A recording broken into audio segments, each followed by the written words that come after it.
Co-presented by Vimal. बोलो जुबान केसरी.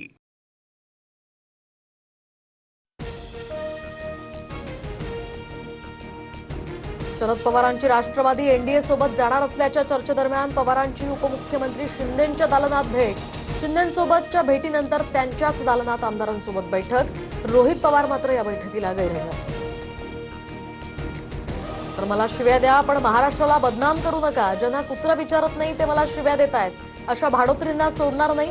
Connecting लिंकवरून टीका करणाऱ्यांचा मुख्यमंत्री फडणवीसांकडून समाचार. शिंदेंच्या शिवसेनेचा नगरसेवक रमेश म्हात्रेला अटक. डोंबिवलीतील शास्त्रीनगर रुग्णालयामध्ये डॉक्टरांसह कर्मचाऱ्यांना मारहाण करणं भोवलं. म्हात्रेला आज कोर्टात हजर करण्याचीही शक्यता. हिंगोली, परभणी, नांदेड, लातूरमध्ये भूकंपाचे धक्के. हिंगोलीमध्ये 4.4 रिश्टर स्केल तर नांदेडमध्ये 4.2 रिश्टर स्केलचा भूकंप. अचानक जमीन हादरल्यामुळे नागरिकही भयभीत. पिंपरी चिंचवडच्या मोशी कचरा डेपोची इमारत कोसळली. आतापर्यंत 9 जण सुखरूप बाहेर तर 8 जण ढिगाऱ्याखाली अद्यापही अडकल्याची माहिती. युद्ध पातळीवर बचाव कार्य सुरू.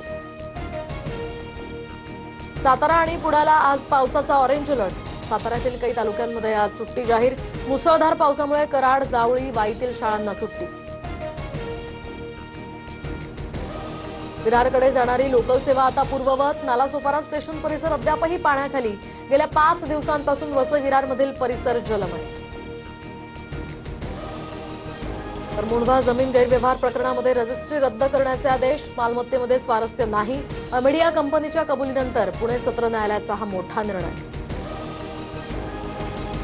राम मंदिर दानचोरी प्रकरणी एसआयटी तपास आता अंतिम टप्प्यात. तर अयोध्या भेटीनंतर एसआयटी उत्तर प्रदेश सरकारला अंतिम अहवाल सादर करणार. 15 जुलैपर्यंत अंतिम अहवाल समोर येणार. इराणच्या Co-presented by Vimal. बोलो जुबान केसरी.